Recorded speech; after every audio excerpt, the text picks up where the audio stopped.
Hi guys! Papunta ako ngayon sa Lambingan Hills, Tanay Rizal. Kapag nakita nyo tong daan na to na pataas, ibig sabihin malapit na. Buti na lang hindi umuulan nung pumunta ako kasi maputik yan kapag umuulan. Ang entrance nila dito, 100 pesos sa adult. Sa kids naman, 50 pesos. Day tour na yun, 7 to 5 p.m.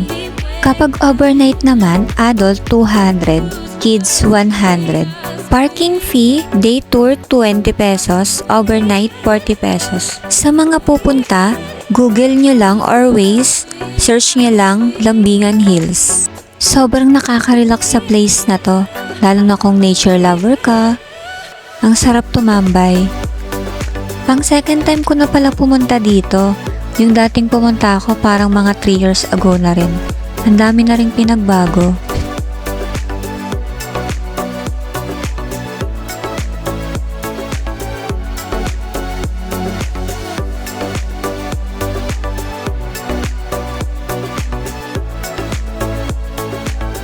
Ito talaga yung na-enjoy ko dito, yung paguduyan.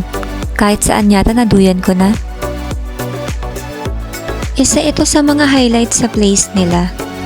Address nito, Nara Street, Barangay Kuyambuhay, Tanay Rizal.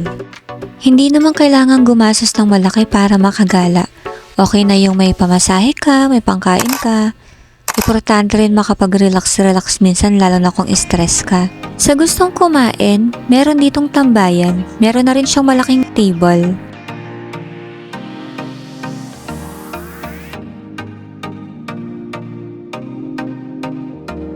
Itong swimming pool nila bago lang to. Yung dating pumunta ako wala pa to. Ang bayad sa pool, adult 100, sa kids naman 50 pesos. Simula 7 a.m. hanggang 10 p.m.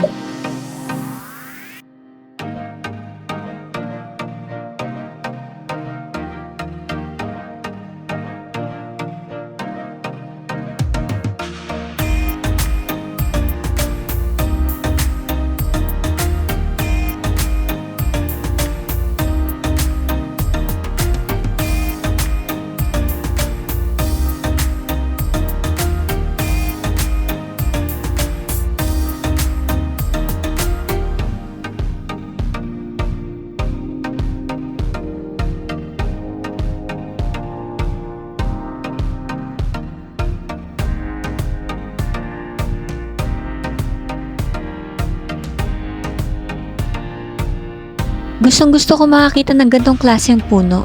Ang ganda kasi.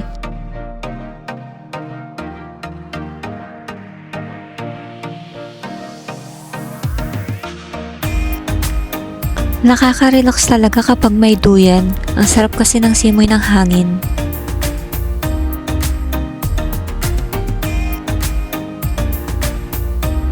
Aakyatin ko naman yung overlooking sa taas.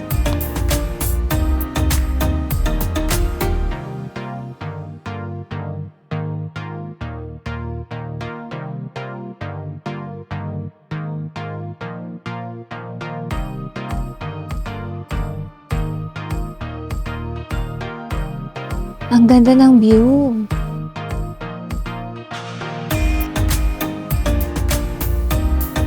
Sa mga nagtatanong kung may signal ba dito, dito sa taas malakas ang signal.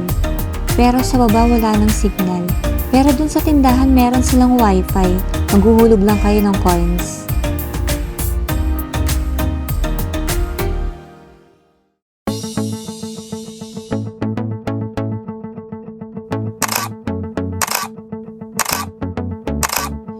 Paakyat na rin ako kasi marami ring view sa taas.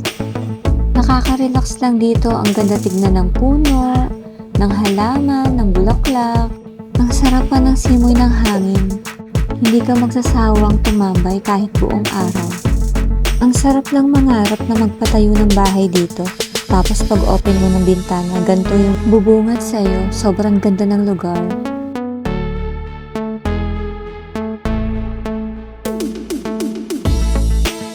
Ito yung view sa taas. Instagrammable. Marami kang pwedeng pag-picturean. Tanaw na tanaw mo ang view sa taas. Kung nagpaplano kayo ng barkada, family, na magandang tambayan, at magandang view, pwedeng pwede kayo dito. Pwede rin magdala ng food kung gusto nyo mag-picnic.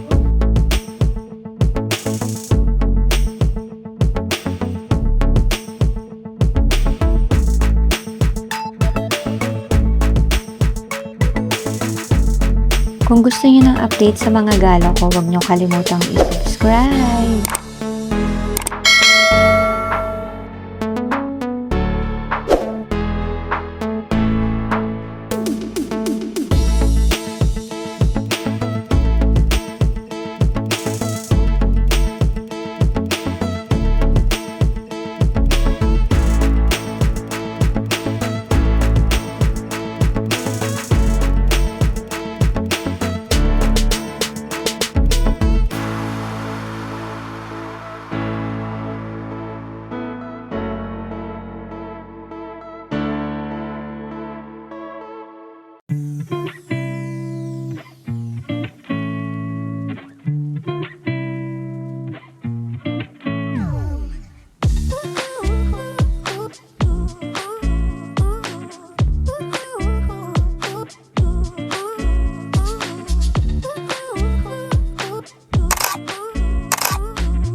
Sa gustong mag-rent ng room, meron silang triangle room, good for couple, 1,000 overnight.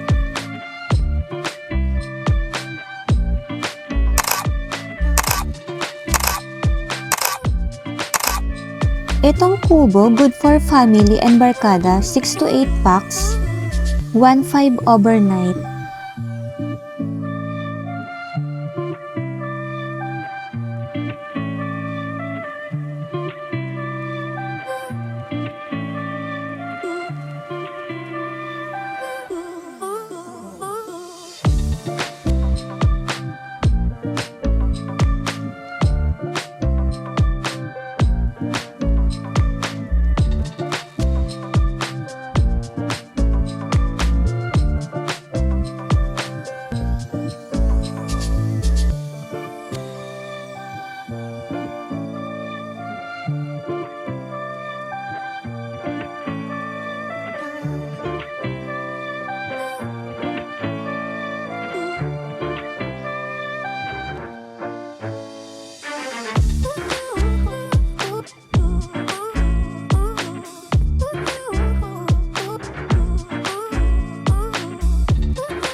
Siyempre, hindi mawawala ang TikTok.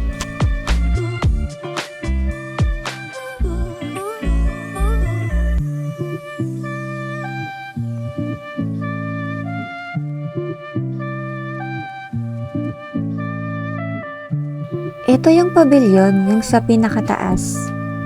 Dito masarap tumambay kapag overnight na may tent. Sa gustong mag-rent ng tent, 500 pesos, good for 3 to 4 packs. Kapag overnight naman, 800. Meron na siyang insulator included. Insulator, yun yung sapin sa higaan. Ang sarap nga tumambay dito sa taas. Bukod sa walang masyadong tao, ang tahimik, ang sarap pa ng hangin. Dito nga ako napatambay ng matagal Feel na feel ko yung duyan. Ito na yung pinakataas niya. Ang sarap nga sigurong mag-overnight dito. Tanaw na tanaw mo yung views sa baba. Ang overnight dito simula 2 PM hanggang 12 midnight.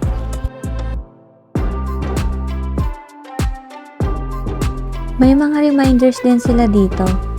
Huwag kayo mag-iiwan ng mga gamit nyo na walang bantay. Bawal ding magkalat.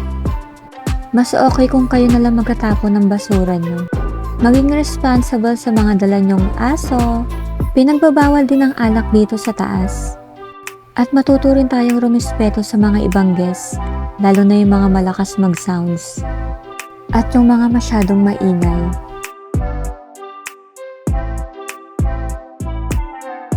Kanina ko pa feel na feel tong duyan Talaga sobrang na-enjoy ko.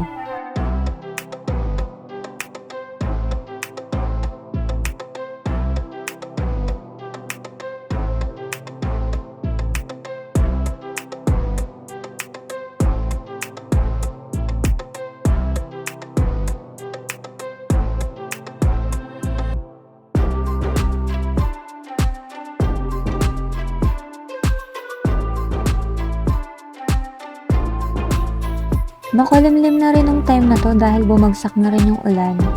Lunch time na rin to kaya naisipan ko na rin bumaba para kumain.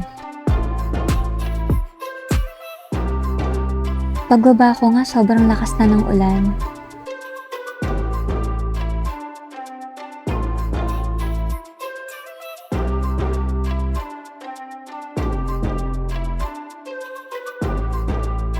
Merong malaking sari-sari store sa baba. Meron na rin silang silog meals na pagpipilian. Pwede naman kaya magdala ng food. In-order ko corn silog at kape.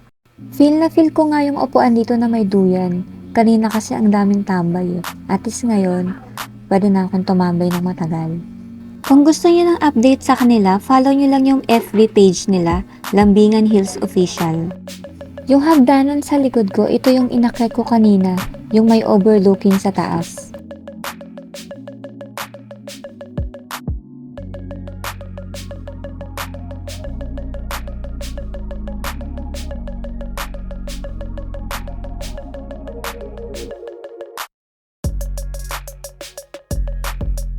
After ko kumain, tumila na rin yung ulan, kaya umakyat ako ulit para mag-video.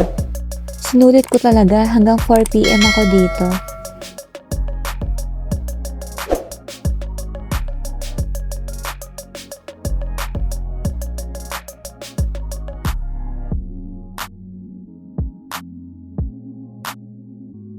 May nagpapa-shoutout nga pala isa sa mga viewers ko. Shoutout nga pala kay Jaylan Saderas.